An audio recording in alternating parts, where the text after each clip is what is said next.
apakah ada orang Islam hari ini yang bekerja sama dengan Yahudi dan Nasrani untuk menghancurkan Islam?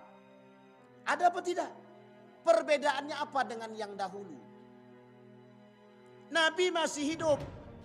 Mereka masih bisa kerjasama. Masuk dalam Islam, dianggap oleh Nabi sebagai sahabat. Ternyata diam-diam mereka kerjasama dengan Yahudi dan Nasrani. Tujuannya menghancurkan Islam dan ingin membunuh Nabi. Hari ini sama. Bermunculan kaum-kaum munafik yang bekerja sama dengan Yahudi dan Nasrani untuk menghancurkan Islam. Dalihnya cuma satu, toleransi. Sama. Abu Ubaid bin Salul juga begitu. Kita harus berbuat baik Nabi kepada kawan-kawan kita, Yahudi, Nasrani. Betul kata Nabi. Bayangkan, Abu Ubaid bin Salul mengajarkan Nabi bertoleransi. Yang diajarkannya Nabi. Itu Nabi masih hidup. Apalagi sekarang tak ada Nabi.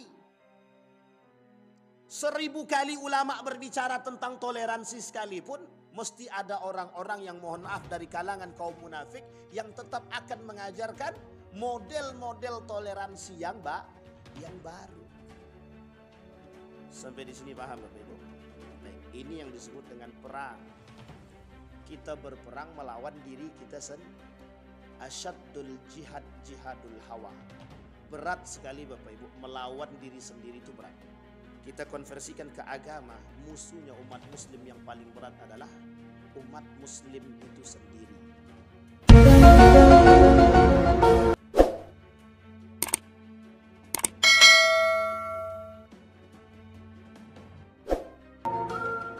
Ya ayyuhan nasu taqu rabbakumul ladzi khalaqakum min nafsin wahidah wa khalaqa minha zawjaha wa batha minhuma rijalan katsiran wa nisaa'a wattaqullaha alladzi tasaaluna bihi wal arham innallaha kana 'alaikum raqiba.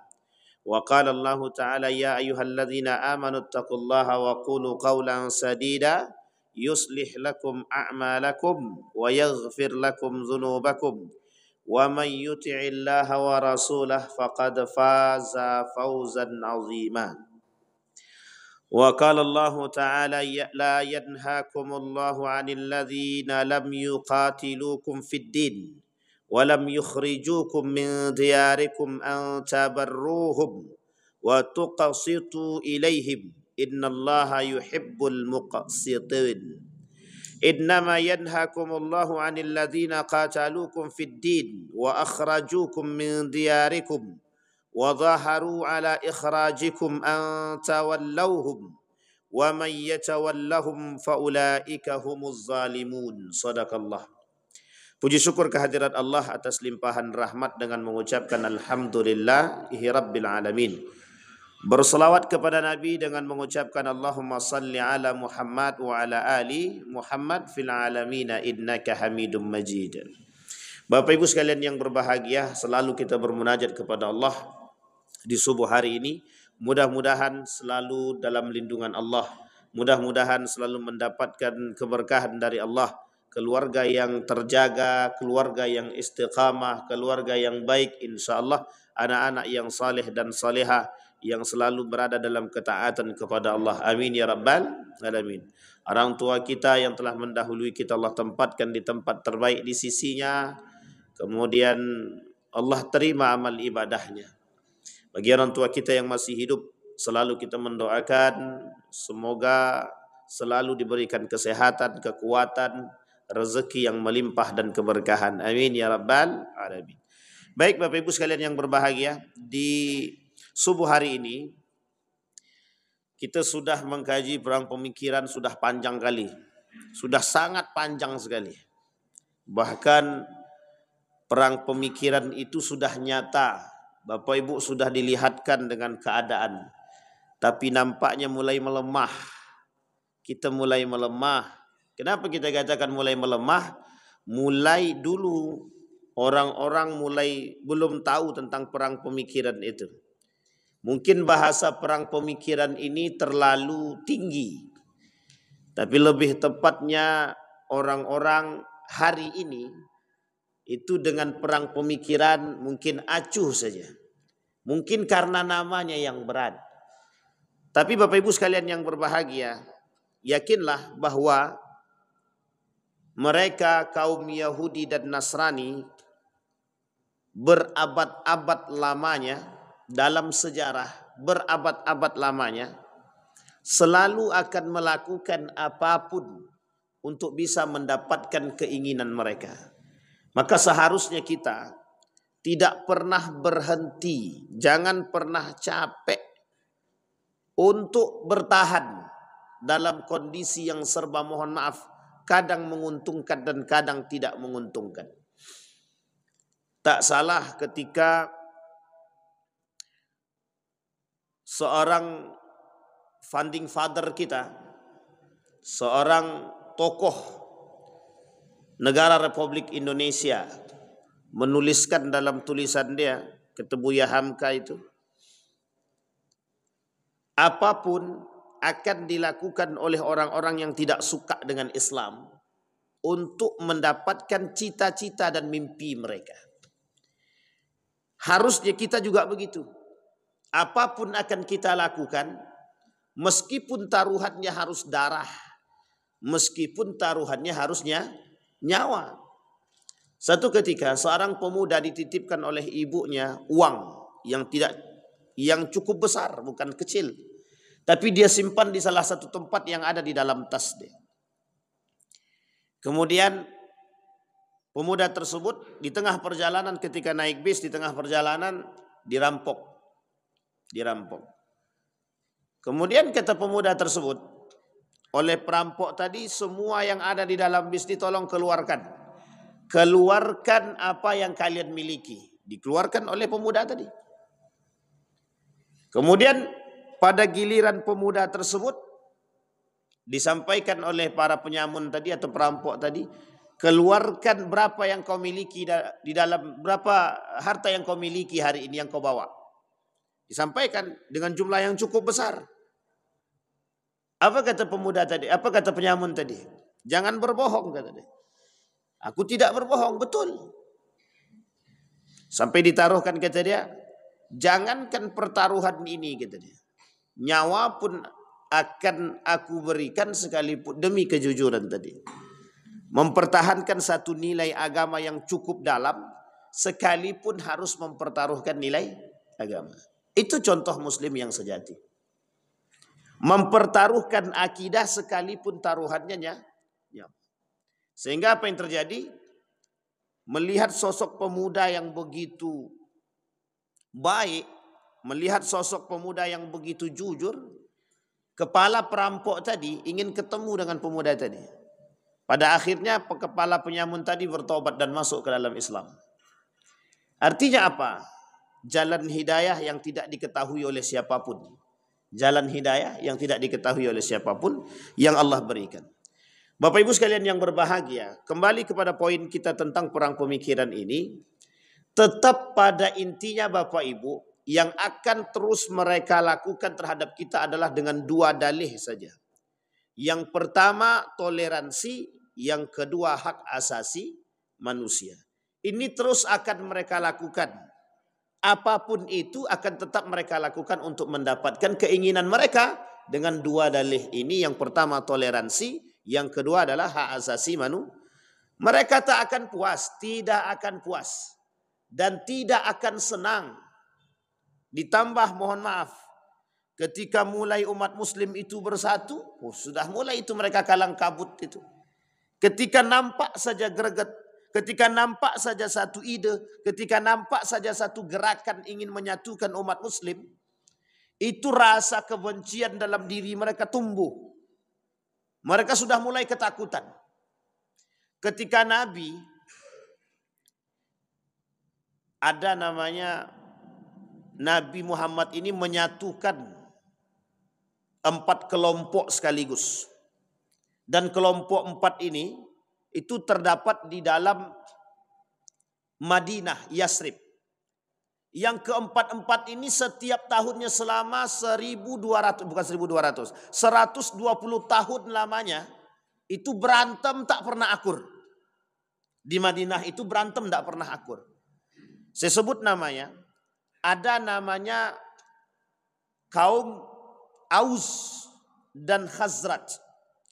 Kaum Aus dan Khazraj ini belum Nabi datang ke Madinah ke Yasrib itu kerjaannya cuma berantem itu. Mereka bukan Muslim, tapi sebagian ada yang Muslim setelah itu.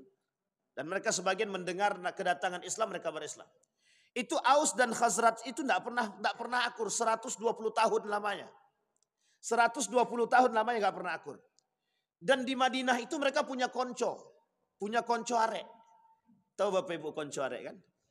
Punya kawan baik yang saling bermusuhan juga sama. Yang saling bermusuhan. Siapa dia? Kaum Yahudi. Yang tadi itu Nasrani, sekarang Yahudi. Ada Yahudi yang sama-sama dia juga saling berantem. Namanya Yahudi Bani Nadir. Yahudi Bani Nadir dan salah satu lagi kelompok Yahudi yang lain itu berantem, tidak akur juga. Kerjaan Nabi adalah menyatukan empat ini, yang keempat-empat ini bukan Muslim. Yang keempat-empat ini bukan Muslim. Kaum Nasrani dari kalangan Bani Aus tadi atau kaum Aus tadi bekerja sama dengan salah satu kelompok Yahudi. Sementara Khazraj tadi selalu kerjasama dengan Yahudi Bani Nadir. Dan dua ini bersekutu untuk saling bermusuh. Lamanya 120 tahun. Sampailah kedatangan baginda Nabi Muhammad SAW. Yang tidak pernah akur, diakurkan oleh Nabi. Nabi datang untuk mengakurkan, menyatukan mereka. Padahal mereka ini kafir, non-muslim. Tapi Bapak Ibu harus paham. Apa yang terjadi? Akurnya mereka ternyata ada satu tujuan. Akurnya mereka dengan tujuan ingin menghancurkan baginda Nabi Muhammad sallallahu alaihi wasallam. Jadi yang tak pernah akur bisa akur hanya untuk menghancurkan Islam. Pernah Inggris, Prancis tidak pernah akur, Pak. Dulu tidak pernah akur Inggris, Prancis itu tidak pernah akur. Amerika, Uni Soviet tidak pernah akur. Akurnya kapan? Ketika ingin menghancurkan ketika ingin meruntuhkan nilai-nilai keislaman, ketika ingin menghancurkan Islam mereka akur. Kerjasama untuk menghancurkan Islam. Maka Bapak Ibu sekalian yang berbahagia, seharusnya mulai kita berpikir. Saya lihat hari ini kondisi kita betul-betul bukan semakin membaik tapi justru semakin parah. Ditambah dengan keadaan-keadaan. Pertanyaannya, apakah kita kelak di hari kiamat itu dipertanggungjawabkan? Allah berkata di dalam Al-Quran, afala tatazakkarun, kalimatnya satu. Kalimat yang kedua Allah sebut afala ta'qilun. Yang kalimat ketiga afala tatafakkarun. Kalimat yang keempat afala tazakkarun. Keempat-empat ini merujuk kepada satu poin. Kalian itu ulul albab. Ulul albab, orang berilmu, kalian tidak berfikir gitu. Tidakkah kalian berfikir? Kalian itu orang berilmu, kata Allah dalam Al-Quran. Tapi kenapa kalian tidak berfikir? Gitu. Ini kondisi kita hari ini, Bapak Ibu. Maka Bapak Ibu sekalian yang berbahagia, disebutkan oleh Nabi itu, paling tidak kata para ulama, ada 10 poin yang bisa menghilangkan hidayah dalam diri seseorang tadi. Lemahnya ilmu, poin pertama itu. Lemahnya ilmu. Jadi ada 10 poin yang membuat seseorang itu bisa hilang daripada hidayah dia. Nomor 1, itu lemah ilmu. Ada orang berilmu, mohon maaf jangan ada yang tersinggung. Ada orang berilmu, tapi dia tak pernah mengamalkan ilmu dia. Makanya kita Bapak Ibu sekalian yang berbahagia, dianjurkan oleh Allah untuk memerangi kebodohan. Tapi apa yang terjadi? Bahkan kelak di hari kiamat kata Nabi, yang tersisa di muka bumi ini, yurfa'ul ilma wa yathbutul jahlu. Ilmu itu diangkat, yang tersisa orang bodoh. Coba lihat ketika orang bodoh yang berada, mohon maaf ini kata-kata Nabi. Ketika orang bodoh yang menguasai, apa yang terjadi? Kehancuran. Ketika orang bodoh yang tersisa, apa yang terjadi? Bukan hidayah yang berbicara, bukan iman. Tapi nafsu, kemudian hawa nafsu yang berbicara, syahwatnya yang berbicara. Bukan iman, bukan ilmunya, bukan imannya.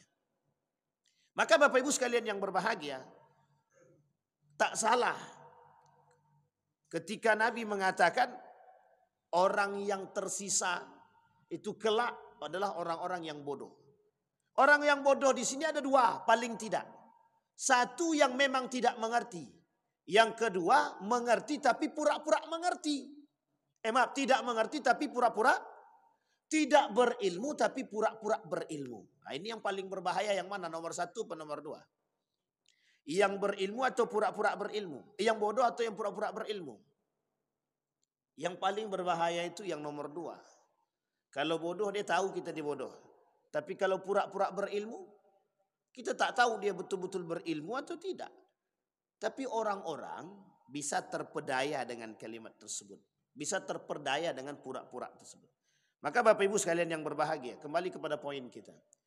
Poin yang diangkat oleh oleh orang-orang yang tidak suka dengan Islam tadi, untuk menjatuhkan Islam, mereka perangi Islam itu dengan cara yang pertama adalah mereka angkat dalihnya toleransi. Sekarang pertanyaannya Bapak Ibu, sebenarnya bagaimana toleransi di dalam Islam?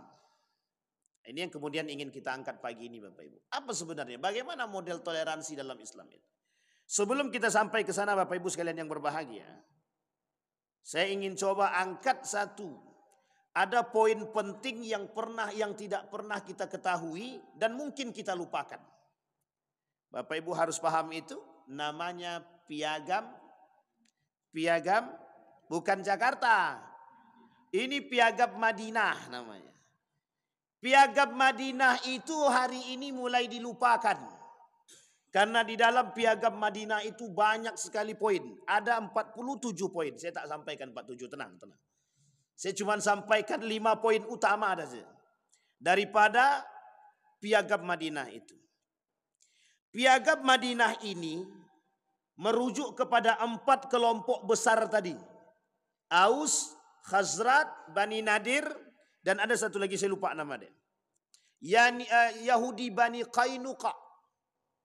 Itu 4 kabilah ini, 4 kaum ini, itu pemegang Yasrib, Madinah. Yasrib itu Madinah. Tukang hancur, tukang berantem, pokoknya semua tukang lah. Bapak cari sajalah orang hari ini kaum apa paling kuat. Yang merasa paling kuat. Itu selalu berantem dia sama-sama dia. Kalau hari ini kita lihat Bani Sianu dengan Bani Sianu lah sering berantem gitu kan. Dan itu sangat-sangat kelihatan. Sehingga kata Nabi dibuatlah kesepakatan. Nabi bangun satu kesepakatan dan kesepakatan ini itu disebut di dalam Islam sebagai piagam Madinah. Piagam pertama terbesar di dunia. Piagam pertama konsensus, apa namanya itu? Konsensus pertama di dunia. Perdamaian pertama di dunia yang dilakukan oleh baginda Nabi Muhammad sallallahu alaihi wasallam. Gara-gara ini baginda dapat julukan 1001 manusia yang paling berpengaruh di dunia. Michael Hurt dalam tulisannya 1001 manusia yang paling berpengaruh di dunia. Nomor 1 baginda Nabi Muhammad sallallahu alaihi wasallam. Safiur Rahman Al-Mubarakfuri dalam kitabnya Ar-Rahiq Al-Makhtub. Syekh Ramadan Al-Buti dalam kitabnya Fiqhus Sirah menuliskan tentang piagam Madinah. Ada paling tidak isi dia memuat 47 pasal yang di dalamnya tertuang ketentuan yang mengatur sistem banyak Bapak Ibu, politik lah, kerukunan antar umat beragama, kebebasan beragama, sudah disampaikan, kesetaraan pun sudah disebutkan. Kesetaraan di muka hukum, kemudian pertahanan dan lain sebagainya disampaikan. Maka dikerucuti oleh para ulama paling tidak ada 5 poin. 1, ini asas toleransi sebelum kita masuk. Seluruh kaum muslimin dan Yahudi, ini ingat kalimatnya Bapak Ibu. Seluruh kaum muslimin dan Yahudi yang tergabung dalam perjanjian ketika itu termasuk 4 kabilah tadi, dikategorikan sebagai satu umat dan wajib berjuang bersama-sama dalam menciptakan keamanan nasional dan bela negara bila sewaktu-waktu ada serangan musuh dari luar. Sama dengan negara Republik Indonesia? Sama. Negara Republik Indonesia juga begitu. Mengakui semua agama, suku, ras apapun itu. Bineka tunggal. Nah, itu Bapak Ibu udah hafal itu luar kepala. Sama. Bineka tunggal ika. Maka jangan pernah merasa rugi ketika berbicara tentang negara Republik Indonesia. Nabi sudah bangun persatuan itu, termasuk kaum-kaum yang tak suka dengan Islam. Mereka masuk dalam kategori kafir zimmi yang berada dalam naungan baginda Nabi. Yang berada di bawah baginda Nabi Muhammad namanya kafir zimmi. Dan Allah melarang. Apa kata Allah di dalam Al-Quran? La yanhakumullahu anil ladzina lam yuqatilukum fid din. Kalian boleh berbuat baik kepada orang-orang kafir, non-muslim, yang tidak sama sekali memerangi dirimu. Tapi kata Allah kalimat selanjutnya, Allah justru tidak melarang orang-orang kafir harbi ketika mereka memerangi kita, kita ikut memerangi mereka. Dan Allah tidak larang. Coba bayangkan. Di situ dalam ayat tadi Allah sudah sebutkan di mana batas dia. Itu yang pertama. Yang kedua, semua kaum muslimin yang berbagai latar belakang suku seperti Quraisy, Bani Auf, Saidah, Al-Haras, Jusam, An-Najar, Amir ibn Auf dan lain sebagainya dihimbau untuk tetap kompak bekerja sama seperti halnya dalam membayar diat dan membebaskan tawanan. Sama. Yang ketiga, sesama muslim dan juga Yahudi yang tergabung dalam perjanjian tidak diperbolehkan membuat persekutuan baru tanpa seizin pemerintah Rasulullah atau pemerintahan Rasulullah Sallallahu Alaihi Wasallam. Yang keempat, sesama kaum muslim dan Yahudi berada dalam satu barisan menentang orang-orang zalim. Ingat Bapak Ibu kalimatnya. Menentang orang-orang zalim dan berbuat kerusakan. Nah, coba kita rujuk sekarang. Nabi tidak mengajak umat muslim saja untuk memerangi kezaliman. Bahkan Nabi mengajak orang-orang termasuk non-muslim atau kafir ketika itu untuk bisa memerangi kezaliman apapun itu bentuknya. Karena Nabi tahu Bapak Ibu, memerangi kezaliman, kerusakan itu bukan hanya hukum agama. Itu sudah fitrah dia kemanusiaan. Sudah fitrahnya manusia. Jadi kalau Bapak Ibu melihat kezaliman, kerusakan, tapi mohon maaf, tidak terbesit, tidak terbesit dalam hati kita untuk menghabisi, membersihkan kezaliman, untuk menjaga kerusakan tadi, untuk melawan kerusakan tadi. Sebenarnya kalau dibilang tak beriman terlalu kasar. Tapi sedang keluar dari fitrah dia sebagai manusia. Maka Bapak Ibu sekalian yang berbahagia, mohon maaf.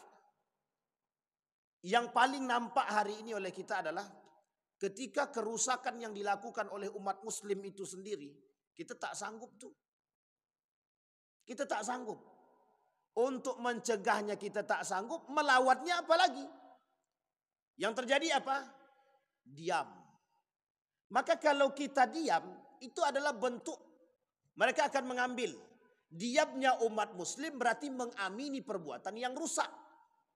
Mengamini perbuatan yang zalim. Mengamini kerusakan. Tapi coba, itu karena apa? Karena kita lemah tadi. Maka Bapak Ibu sekalian yang berbahagia, kalau kita bilang tidak beriman, kasar betul.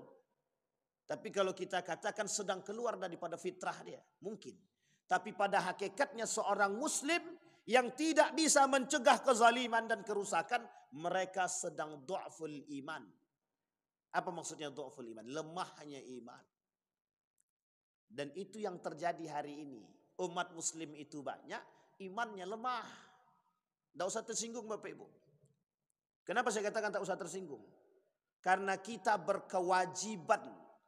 Hukum melawan kezaliman, hukum melawan kerusakan wajib.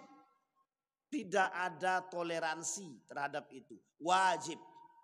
Maka kalau ada orang mencuri, kezaliman apa bukan? Semua orang sepakat Pak itu zalim. Tapi mohon maaf, korupsi.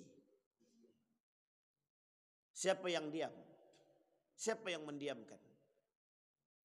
Orang yang korupsi di mata manusia itu hina Pak? Baik. Harusnya hina. Tapi ketika orang yang korupsi itu datang dengan duit, hina apa haram? Harusnya kedua-duanya. Tapi kita muliakan. Dimuliakan. Tahu dia pelaku koruptor. Tahu dia pelaku korupsi. Mohon maaf. Kita muliakan. Coba bayangkan. Sekarang pertanyaan saya. Memuliakan, mohon maaf. Jangan tersinggung. Memuliakan koruptor itu kira-kira baik apa buruk? Sebenarnya baik juga Pak. Sesama manusia. Masalahnya yang koruptor dibaikkan, yang tidak koruptor dicaci dan dimaki. Itu masalahnya. Artinya apa? Sudah tidak dunia terbalik. Sudah tidak sejalan pada hakikatnya. Ini yang menjadi masalah kita. Du'ful iman. Lemahnya iman. Maka jangan pernah diam Bapak Ibu. Meskipun hanya sedikit bersuaralah. Kami tak setuju, kami tak suka dengan kezaliman, kami tak suka dengan kerusakan. Minimal kita berbicara. Hati kita ini pasti memberontak. Karena kebaikan itu fitrah. Karena kezaliman itu pilihan. Orang yang berbuat zalim berarti dia sedang keluar dari fitrah dia sebagai manusia. Itu pasti batin dia tak terima Pak. Ini saya kasih contoh. Ada orang mencuri, itu seyakinnya hati kecil dia tak mau mencuri Pak. Itu hati kecil. Seorang yang pelaku narkoba, saya yakin dalam hati kecilnya dia tak mau melakukan itu Pak. Tak mau. Bisa jadi perhatian kurang. Perhatian orang tua terhadap anak dia kurang. Sehingga terlalu bebas bergaul, terjerumus dia. Nak balik lagi tangan orang tuanya nak menggapai itu tak sampai. Sehingga mohon maaf, tangan kawannya lebih dekat ketimbang tangan orang tuanya. Sehingga mohon maaf, terjerumus dia dalam kasus narkoba.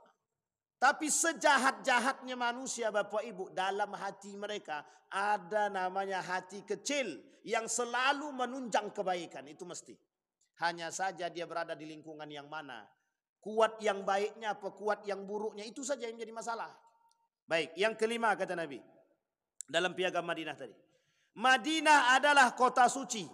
Sehingga diharamkan berperang dan pertumpahan darah. Kecuali kepada mereka yang melakukan pelanggaran. Mengancam stabilitas agama. Dan mengoyak kerukunan beragama. Ini kita konversikan Pak. Ini sudah jelas nih Pak. Dalam piagam Madinah itu. Kenapa kemudian Bani Nadir dan Qainuqa itu diperangi oleh Nabi karena mereka keluar daripada aturan piagam Madinah ini. Mereka yang memberontak. Maka Bapak Ibu, umat Islam itu bukan pemberontak. Yang memberontak itu oknum yang ada di dalamnya. Kenapa umat Islam itu pada masa Nabi terjadi sedikit perpecahan? Karena yang menghasut umat Muslim itu bukan kafir, bukan Yahudi, bukan Nasrani. Yang menghasut justru orang yang sengaja masuk Islam untuk menghancurkan Islam. Karena niat dia masuk Islam tidak benar. Niat dia masuk Islam memang untuk menghancurkan Islam. Abu Ubaid bin Salul dan Marwan itu, dia masuk Islam hanya karena mohon maaf, cuman dia yang tersisa yang tak masuk Islam. Sementara mau masuk Islam gengsi, tak masuk Islam sendiri, ujung-ujungnya masuk Islam lah secara terpaksa. Ternyata kemunafikan dia ditampakkan di Madinah itu. Dia tampakkan kemunafikan dia. Dialah yang menghasut orang untuk tidak suka dengan Nabi. Dan Abu Ubaid bin Salul ini bekerja sama dengan Yahudi dan Nasrani hanya untuk menghancurkan. Sekarang pertanyaan saya adalah, apakah ada orang Islam hari ini yang bekerja sama dengan Yahudi dan Nasrani untuk menghancurkan Islam? Ada apa tidak? Perbedaannya apa dengan yang dahulu? Nabi masih hidup. Mereka masih bisa kerjasama. Masuk dalam Islam. Dianggap oleh Nabi sebagai sahabat. Ternyata diam-diam mereka kerjasama dengan Yahudi dan Nasrani. Tujuannya menghancurkan Islam. Dan ingin membunuh Nabi. Hari ini sama. Bermunculan kaum-kaum munafik yang bekerja sama dengan Yahudi dan Nasrani untuk menghancurkan Islam. Dalihnya cuma satu, toleransi. Sama. Abu Ubaidah bin Salul juga begitu. Kita harus berbuat baik Nabi kepada kawan-kawan kita. Yahudi, Nasrani. Betul kata Nabi. Bayangkan. Abu Ubaidah bin Salul mengajarkan Nabi bertoleransi. Yang diajarkannya Nabi.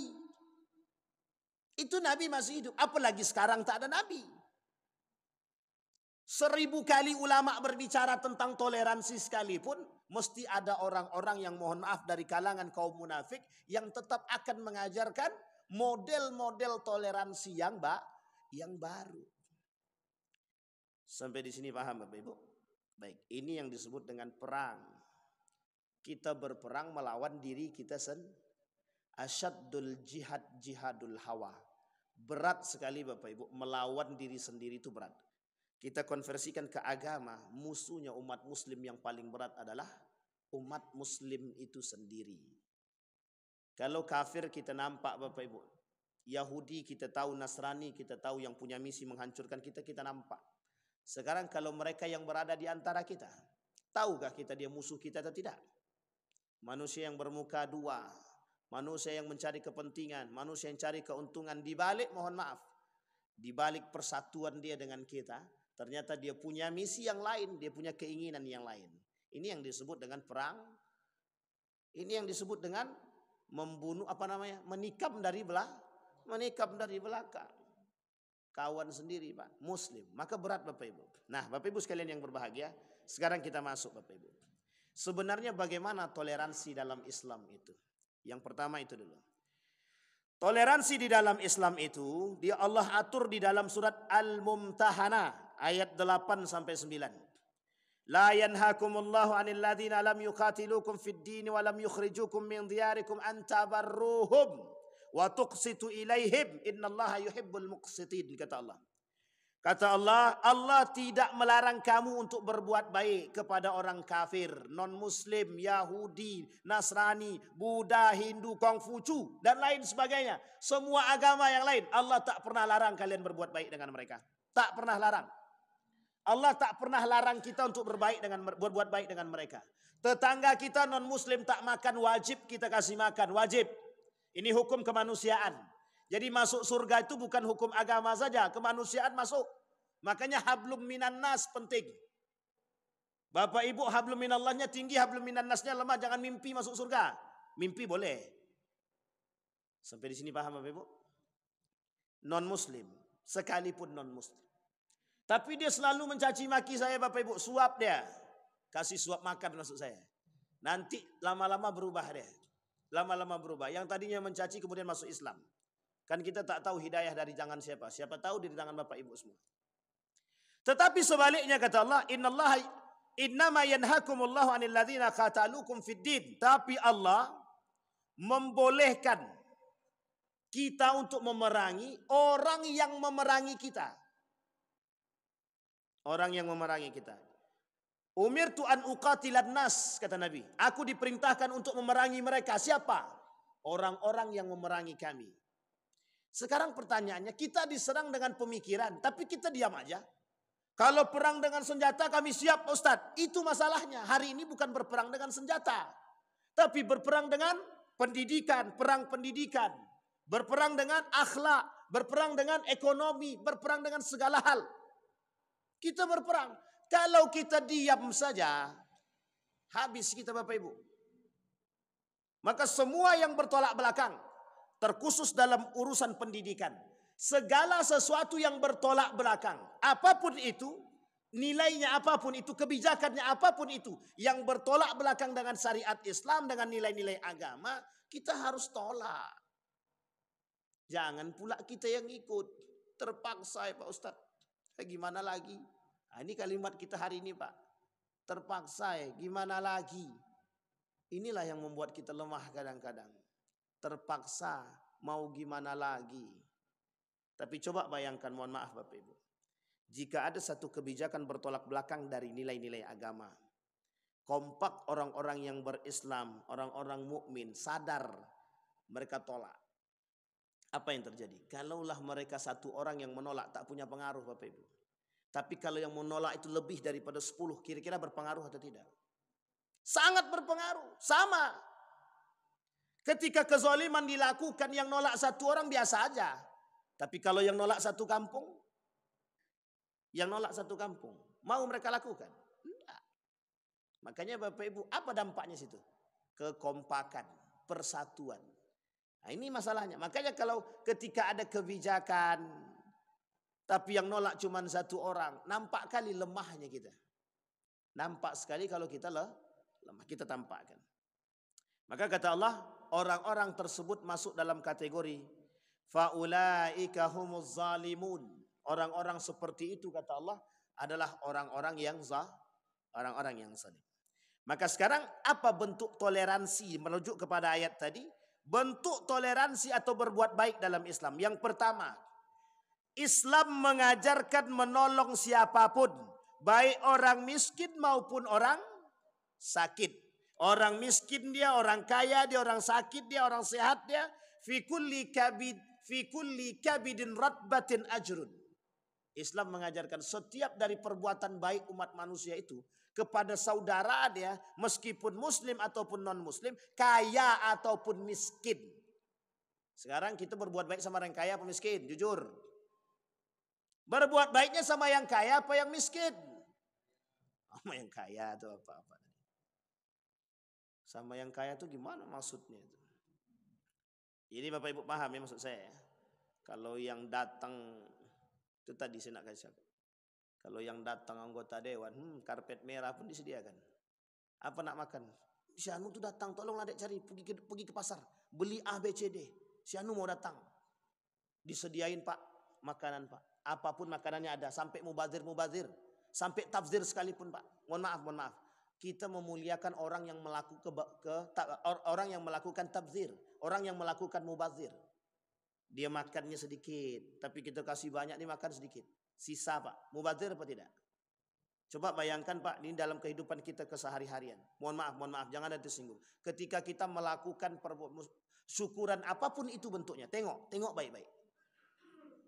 Banyak atau sedikit orang yang melakukan tabzir ketika itu? Banyak sekali Pak.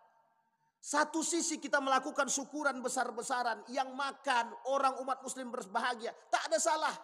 Tapi lihat perbuatannya apa? Tabzirnya ada atau tidak? Ada. Sementara di sono makan pun tak bisa Pak. Di Palestina tuh makan pun tak bisa. Tapi kita masih bisa melakukan tabzir. Sama Pak. Datang mereka. Anggota dewan yang datang. Bupati yang datang. Lurah yang datang. Semua terhormat Pak. Mau makan apa silakan. Kita tak disalahkan menghormati mereka. Tapi yang imbang, yang adil. Ketika yang miskin datang boro-boro air putih. Cuman mau minta uang saja untuk sumbangan, sedekah saja kadang-kadang. Kita usir Pak. Kita usir. Kadang-kadang kita yang tak adil. Jangan salahkan mereka. Kita yang tak adil kadang-kadang. Dalam memperlakukan manusia saja mohon maaf. Karena kita punya keinginan untuk mohon maaf dianggap. Untuk ingin merasa dianggap, dipuji dan dipandang orang. Kita muliakan pimpinan. Tapi mohon maaf dengan bawahan kita justru dicaci dan dimaki. Kenapa? Kita mencari kemuliaan, bukan mencari persaudaraan. Kita mencari kehormatan, tapi kita lalai dengan kewajiban. Jangan salahkan Bapak Ibu, memang begitu keadaannya. Iya. Hari ini orang mulia dikunjungi. Ketika yang mengunjungi itu adalah orang-orang besar, mereka sangat merasa mulia. Tapi ketika mereka dikunjungi orang-orang yang tak mampu, terkhusus orang-orang miskin, mereka merasa hina. Padahal orang-orang yang miskin datang ke rumah membawa doa, membawa pahala, menghilangkan bala, mendatangkan rezeki. Coba bayangkan. Yang kedua, tetap menjalin hubungan kekerabatan atau tetap menjalin hubungan kerabat pada orang tua atau saudara non-muslim. Wa in jahadaka ala an tusyrika bima laysa laka bihi ilmun fala tuti'huma wa sahibhuma. Sampai di sini paham Bapak Ibu ya? Orang tua non muslim, sekalipun dia yang memusuhi kita, kita tetap datang, kita tetap rangkul, baik saudara kita non muslim, siapapun Pak. Ini kisah nyata, baru-baru ini saya temukan. Seorang muslim dia, tapi mohon maaf, hanya berbeda paham saja. Ini berbeda paham. Dalam satu rumah tangga, anaknya itu berpahaman agak berbeda. Satu keluarga yang lain, cuma satu orang, anaknya cuma satu orang. Mohon maaf, dalam rumah tangga itu ada 5 orang. Suami istri, anaknya 3. Anaknya yang satunya lagi, itu tidak sama dengan mereka yang 4 orang ini. Yang 4 ini punya pemahaman yang berbeda, yang satu ini pemahamannya berbeda. Bapak Ibu tahu apa yang mereka lakukan terhadap satu orang anak ini? Mereka kucilkan meskipun dalam satu rumah. Dikucilkan. Datang anak ini ke rumah saya. Apa kata anak ini? Ustaz, saya nak curhat. Curhatlah saya bilang. Saya ini merasa bukan anak daripada mereka. Kenapa gitu? Saya ini diacuhkan, dikucilkan. Mereka seakan-akan dan seolah-olah mereka yang punya surga, kata dia. Dikitukan ke saya. Bingung saya Pak. Bayangkan Bapak Ibu, di dalam Islam, kita disuruh hormat kepada orang tua, sekalipun mereka melarang kita untuk taat kepada Allah. Ketika mereka melarang kita untuk taat kepada Allah, kita boleh itu untuk tidak taat kepada mereka, tapi tetap kita menjaga silaturahim dengan mereka. Coba bayangkan. Ini tidak. Sesama muslim. Begitu model karakter dia. Mana toleransi dia yang dia pelajari dalam Islam? Tidak nampak. Islam mengajarkan bertoleransi. Maka Bapak Ibu ini menjadi, mohon maaf Bapak Ibu, saya kasih tahu. Ini menjadi dalih bagi kaum liberal untuk mengatakan nikah beda agama itu boleh. Nikah beda agama itu haknya mereka. Maka Bapak Ibu sekarang banyak namanya satu atap beda agama. Tahu bahasa satu atap beda agama itu? Dalam satu rumah itu agama dia berbeda-beda. Anaknya agamanya Hindu, bapaknya agama Kristen, ibunya Islam. Kalau lagi sembahyang bagaimana? Kami ikut saja. Pas lagi anakku kami ikut. Pas lagi bapakku kami ikut. Pas lagi makku kami pun ikut. Gitu. Coba bayangkan Bapak Ibu. Itu akur apa tak akur? Satu sisi baik, satu sisi bermasalah juga itu. Kalau saling ikut mengikuti. Kalau mereka mau ikut Islam ya tak salah. Tapi Islam dilarang untuk mengikuti. Sampai di sini paham Bapak Ibu ya? Allah melihat dan Allah memahami dan memaklumi kondisi Bapak Ibu.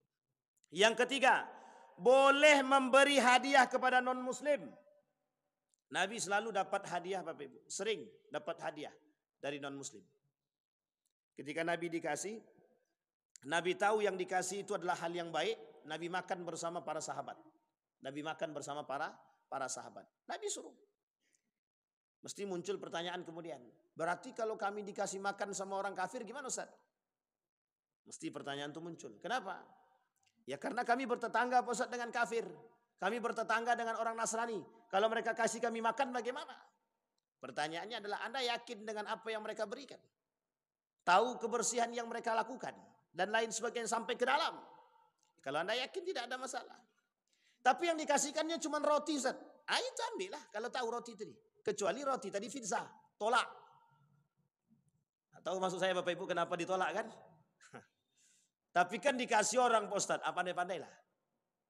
Sampai di sini paham Bapak Ibu? Artinya apa? Kita disuruh untuk berbuat baik dengan non muslim. Makanya perkataan para ulama, jangan ajarkan Islam itu toleransi. Karena Islam itu sudah sangat toleransi. Sudah sangat toleransi. Muncul prinsip yang lain, lakum dinukum waliyadin. Ini konteksnya Bapak Ibu. Ini poin utama Bapak Ibu yang terjadi di dalam agama. Nabi kata, Allah kata lakum dinukum waliyadin. Yang ingin mereka angkat hari ini dari kaum liberal, kaum-kaum sekuler tadi, kaum-kaum pluralisme tadi, yang mereka inginkan adalah konsep ini. Mereka ingin menghapus konsep ini, lakum dinukum waliyadin. Ingin mereka hapus dengan bahasa yang lebih halus. Semua agama sama benarnya. Bukan sama adanya, tapi sama benarnya. Tujuan akhirnya itu Bapak Ibu. Tujuan akhirnya. Baik. Sampai manakah batas toleransi? Penting juga Bapak Ibu. Pada aspek akidah tidak ada toleransi. Pada aspek akidah. Kalau pada muamalah Ustaz silahkan. Pada masalah muamalah silahkan. Bapak Ibu bergaul, Bapak Ibu kemudian bersahabat, berkawan, silahkan tak ada masalah. Tapi kalau sudah masalah akidah, jangan. Makanya Bapak Ibu cara pendangkalan mereka masuk pada poin kemarin. Perang pemikiran kita pada inti poinnya dulu. Salah satu yang akan mereka lakukan, metode yang akan mereka lakukan untuk melemahkan iman kita adalah pendangkalan akidah. Membuat kita ragu. Membuat kita ragu dengan agama kita bagaimana caranya. Boleh mengucapkan selamat Natal atau selamat apapun kepada agama-agama yang berbeda. Pernahkah terjadi hal demikian? Pernah pada masa baginda Nabi Muhammad SAW. Kata mereka kepada Nabi, hari ini kami menyembah Tuhanmu. Besok kau sembah Tuhan kami. Ini sejarah munculnya lakum dinukum waliyadin. Ketika hari raya Idul Fitri, mereka ucapkan kepada Nabi dengan harapan kaum Nasrani tadi berharap Nabi mengucapkan yang sama kepada mereka. Ternyata Nabi tak mengucapkan. Nabi tak ucapkan sebagai seorang pimpinan waktu itu. Nabi tak ucapkan. Harapan mereka ucapkan selamat Idul Fitri kepada Nabi. Tapi ternyata harapan mereka apa? Mereka berharap baginda Nabi mengucapkan itu kepada mereka. Ternyata Nabi tak ucapkan. Artinya apa Bapak Ibu? Kita hari ini mau contoh siapa? Nyontoh Nabi apa contoh siapa? Nabi tak ajarkan. Maka muncul pandangan-pandangan para ulama. Ada yang kemudian membolehkan karena dia konteksnya seorang pemimpin untuk menghargai dan menghormati. Dan ulama tidak menyalahkan sebagian. Syekh Yusuf Al-Qardawi membolehkan bagi orang-orang yang terikat dengan pimpinan. Maksudnya terikat dalam kondisi yang memang harus mereka ucapkan. Dan hanya sekedar untuk itu. Tapi yang lain tak berlaku. Yang lain tidak berlaku. Seperti kita. Siapa kita? Kita tidak tahu. Bukan ketua RT. Hanya kepala keluarga saja. Jelas kalau kepala keluarga kita satu keluarga Islam semua. Bahkan Bapak Ibu sekalian yang berbahagia kata Syekh Saleh Fauzan. Kita kutip sedikit perkataan beliau. Dan pada aspek ini beliau sangat objektif sekali. Apa kata beliau? Ketika mengucapkan selamat Natal. Selamat kepada agama-agama yang lain. Itu bukan bentuk toleransi. Bukan bentuk toleransi.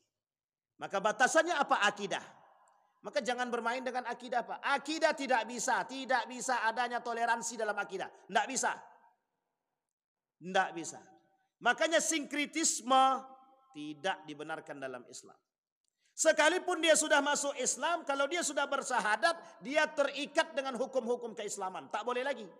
Dia nyembah pohon tak boleh, nyembah matahari tak boleh. Sesajenan tak boleh. Jangan lakukan. Dia sudah muslim. Dia sudah berakidah. Dia sudah jelas beriman. Jangan rusak iman. Jangan merusak iman. Maka Bapak Ibu sekalian yang berbahagia. Itulah batasannya. Kemudian. Apakah Islam mengenal toleransi antar umat beragama? Nah ini dia Bapak Ibu. Isu yang diangkat kepada kita hari ini adalah toleransi antar umat beragama. Apakah Islam mengenal toleransi antar umat beragama? Jelas. Tapi bukan pada akidah. Nabi memberikan kunci Ka'bah itu kepada siapa? Kunci Ka'bah itu diberikan oleh Nabi. Nabi percayakan kunci Ka'bah itu kepada kaum Yahudi. Bukan kepada Muslim. Jangan salah. Sampai dia meninggal. Turun-temurun itu Pak. Turun-temurun. Nabi ingin tunjukkan. Yang megang kunci Ka'bah saja bukan Muslim. Tapi orang Yahudi.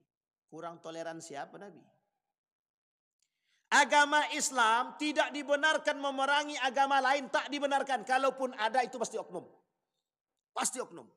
Islam tak pernah diajarkan.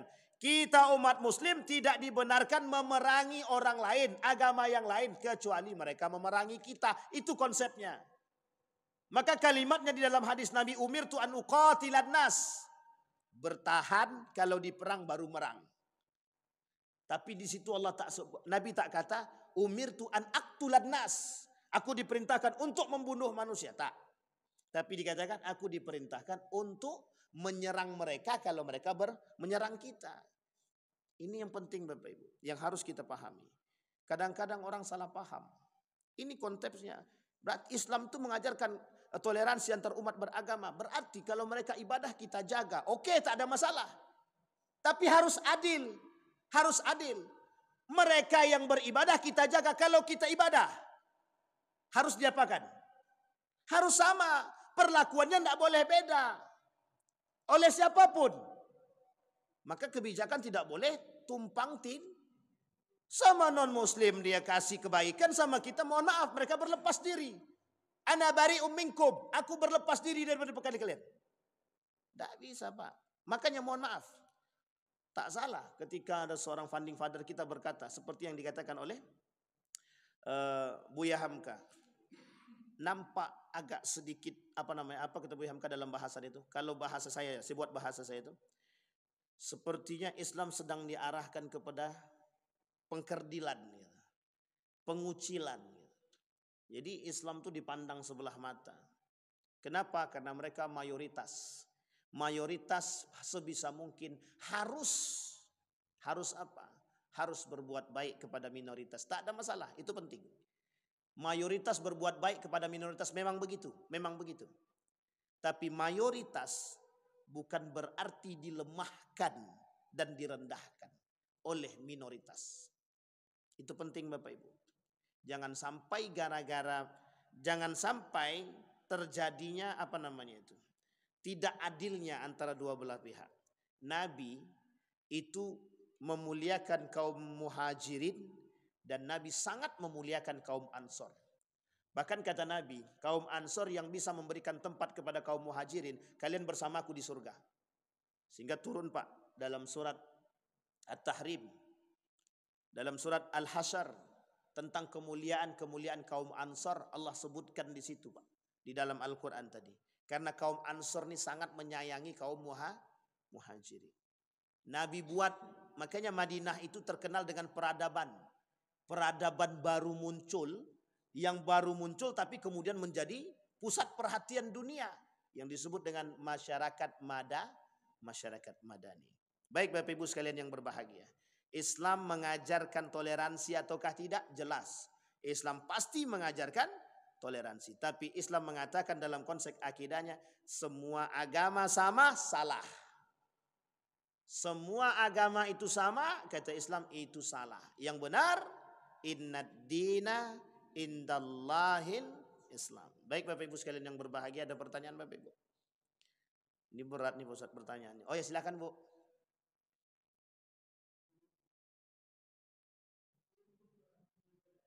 Waalaikumsalam warahmatullahi wabarakatuh.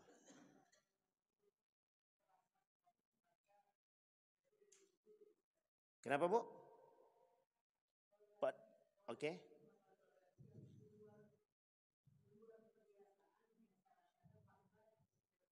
Oke.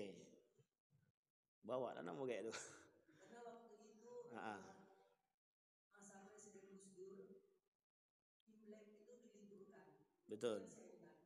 Kemudian setelah itu semakin menjadi-jadi 10 tahun terakhir ini, dan kemarin yang bisa termasuk mungkin salah satu terluka nih saya saat kejadian di Istiqlal baru-baru ini Ustaz. Masya Allah. Itu toleransi yang bagaimana Ustaz, seorang ulama besar, profesor, kemudian imam besar bersikap seperti itu terhadap kedatangan paus itu Ustaz. Siap Ibu. Terima kasih Ustaz. Assalamualaikum. Waalaikumsalam warahmatullahi wabarakatuh. Ibu ini ngungkit-ngungkit masa lalu aja. Mancing-mancing Ibu. Baik Bapak Ibu sekalian, mohon maaf Ibu ya. Ini sudah ada sebenarnya bahasanya Bapak Ibu. Sudah ada bahasanya. Namanya ajakan toleransi agama yang kebablasan. Ini tulisannya begitu, saya baca tulisan aja nih. Ajakan toleransi agama yang kebablasan. Kata guru saya begitu. 2 hari yang lalu. Oh bukan, hari ini hari Ahad, Sabtu, Jumat, 3 hari yang lalu.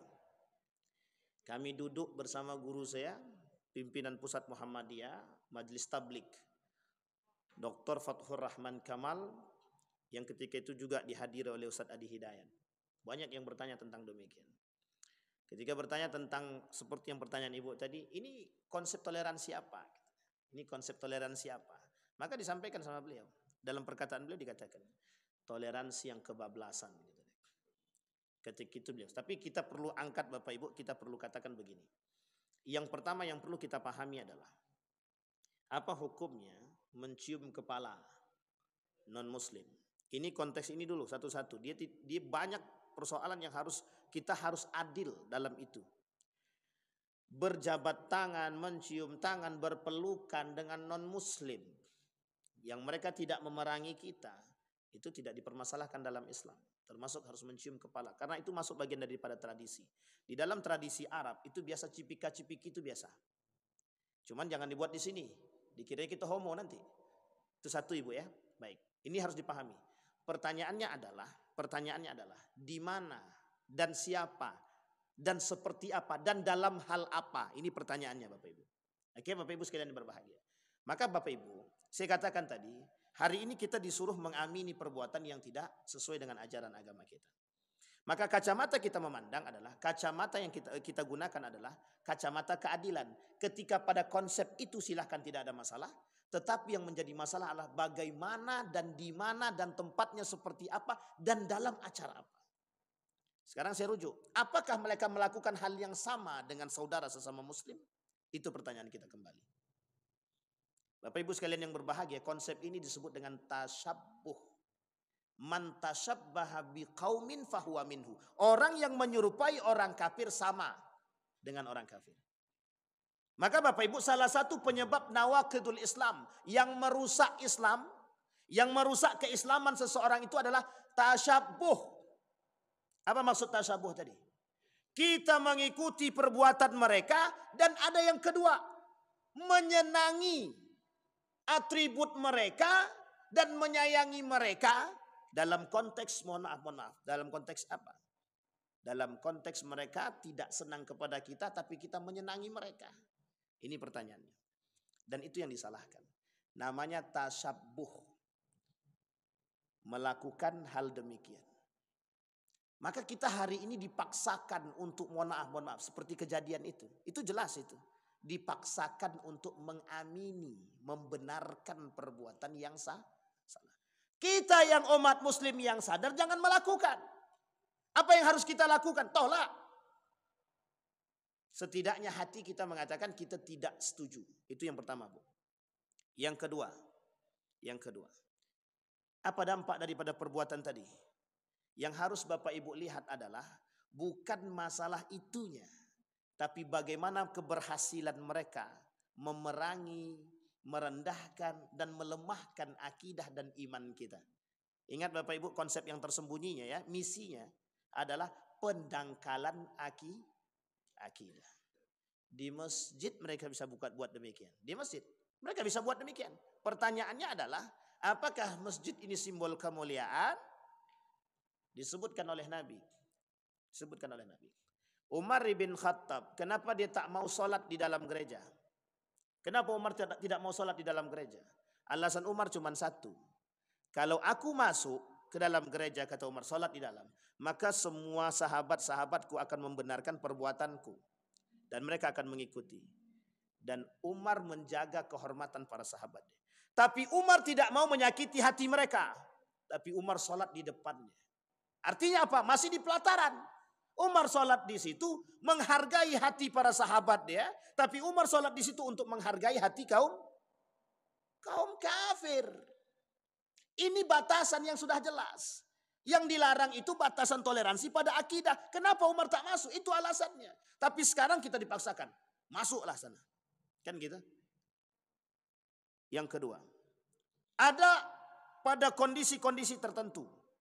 Ibu berangkat ke negara kafir. Tidak menemukan masjid. Yang ibu temukan cuman, mohon maaf, gereja. Maka pada konteks ini ketika ibu ditawarkan untuk sholat di dalamnya. Itu tidak usah ibu tolak. Tidak ada masalah. Dalam Islam diperbolehkan. Tapi kondisinya ingat. Islam memandang kondisi. Hukum itu terikat dengan keadaan dan waktu. Dan bagaimana kondisinya. Dan ini tidak berlaku di negara Muslim. Mayoritas Muslim. Tapi mohon maaf. Begitukah ajaran? Nah, ini kemudian kembali kepada kita. Bapak Ibu sekalian yang berbahagia. Saya mengatakan ini yang disebut dengan tasyabbuh. Menyerupai perbuatan-perbuatan kafir. Maka bisa saja ketika mereka mengamini dan mengimani, maka itu bisa merusak iman dan merusak akidah.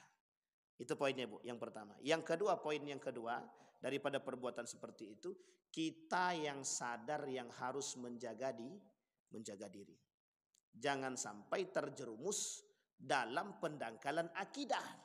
Karena pada hakikatnya kita sedang diserang dalam konteks yang sama. Makanya Bapak Ibu saya katakan dulu, saya sangat bahagia sekali ketika melihat kasus ini. Biar mata umat muslim itu nampak melihat pada hakikatnya. Apa yang terjadi? Respon begitu banyak dari kaum muslim. Kenapa? Karena mereka sadar. Oh, kami sedang didangkalkan dalam konteks akidah. Itu Ibu ya? Baik, maka Bapak, Ibu-ibu sekalian yang berbahagia. Ini dalam konteks guru saya mengatakan toleransi yang kebablasan. Toleransi yang kebablasan. Mereka melakukan perbuatan-perbuatan yang mohon maaf. Itu sangat menyakitkan hati umat muslim dan itu tidak semestinya dilakukan. Ditambah lagi dengan yang lain. Ini kalau Ibu sebutkan semua, runtut semua Ibu, banyak semua. Tapi cukup satu yang kita katakan toleransi yang kebablasan. Mudah-mudahan kita doakan. Mudah-mudahan mereka bisa cepat-cepat tobat, sadar. Dan kita sudah sampaikan Ibu, ini sudah kita sampaikan kepada Majelis Ulama Indonesia. Suara ini sudah kita sampaikan untuk kembali menyampaikan kepada mereka. Untuk menyampaikan kepada mereka. Baik Bapak Ibu sekalian yang berbahagia, ada pertanyaan yang lain? Ini yang terakhir. Assalamualaikum warahmatullahi wabarakatuh.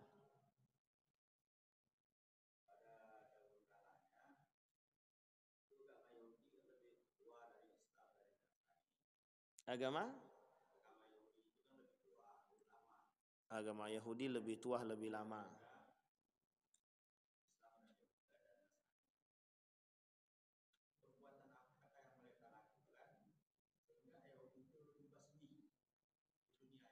Oke.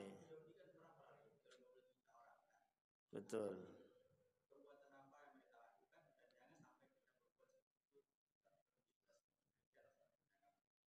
Wah, dalam pertanyaan Bapak nih. Yang pertama, Yahudi itu agama baru. Dulu Yahudi itu tidak agama. Yahudi itu bukan agama dulunya. Yahudi itu sekte. Yahudi itu komunitas. Jadi komunitas Yahuda. Anak daripada Nabi Yakub.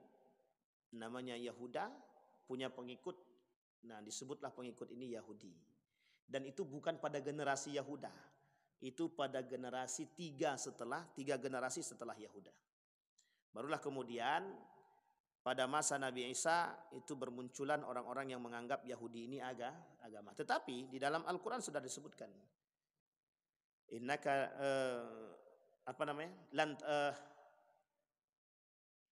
innaka lan tahdi apa ayatnya? Umat Yahudi, orang-orang agama Yahudi dan Nasrani tidak akan pernah senang. Walan tarda ankal yahud walan nasara hatta tattabi'a millatahum. Ini kalimatnya kemudian digeserkan. Ini Allah ingin tunjukkan bahwa Yahudi dan Nasrani itu kelak menjadi satu agama. Yahudi agama sendiri, Nasrani agama sendiri. Yang akan terus memerangi kita dan mereka ingin kita ikut kepada itu. Kenapa Yahudi dihancurkan? Sebenarnya lebih tepatnya Bani Israel. Ini pembangkangan, pengkhianatan. Jadi Bapak Ibu, salah satu sifat yang tidak disukai oleh Allah adalah pembangkangan, pengkhianatan. Kurang banyak apa Nabi yang sampai kepada mereka? Banyak dari Nabi Ibrahim sampai Nabi Isa alaihissalam semua nabi untuk Bani Israel. Makanya ketika Nabi Muhammad diangkat jadi nabi mereka nggak suka. Kenapa nggak suka? Bukan dari golongan kami. Bukan dari golongan kami. Padahal kalau dirujuk sampai ke atas sampai sama. Tapi mereka nggak suka karena bukan dari golongan mereka. Bukan dari Mesir, bukan dari Palestina. Tapi kok ucuk-ucuknya muncul dari Saudi Arabia. Ini yang menjadi masalah. Sampai di sini paham Bapak Ibu? Sehingga yang menyebabkan mereka dihancurkan oleh Allah yang pertama pembangkangan. Yang kedua pengkhianatan. Jadi Bapak Ibu sebenarnya, maka disebutkan dalam hadis Nabi. Kalaulah banyak kelak manusia di akhir zaman itu yang membangkang, yang berkhianat kepada Allah, maka nanti tunggulah saatnya. Apa saatnya? Disitulah kemudian dimusnahkan oleh Allah dalam konteks kiamat. Karena tidak ada lagi yang seperti dahulu. Dihabiskan umat sekarang, nanti muncul nabi baru. Tak ada. Nabi terakhir Nabi Muhammad. Artinya apa? Ini yang menjadi sedih daripada baginda, yang membuat kesedihan kepada Abu Bakar Siddiq. Apa yang membuat kesedihan pada Abu Bakar? Karena Nabi Muhammad inilah Nabi terakhir. Artinya apa? Tidak ada lagi Nabi setelah itu dan mohon maaf akan kembali kepada masa hari kiamat. Itu yang menyebabkan. Yang pertama pembangkangan. Yang kedua pengkhianatan. Apa pembangkangan Yahudi itu? Apa pembangkangan kaum Israel itu? Banyak Bapak Ibu. Mereka tak menjalankan syariat Allah. Mereka mengingkari ajakan Nabi. Mereka menyembah Tuhan selain daripada Allah. Mereka tidak mengikuti aturan-aturan yang diberikan oleh Allah. Kemudian mereka melakukan perbuatan-perbuatan kemaksiatan yang dilaknat oleh Allah. Itu pembangkangan. Kemudian apa pengkhianatan mereka? Pengkhianatannya jelas.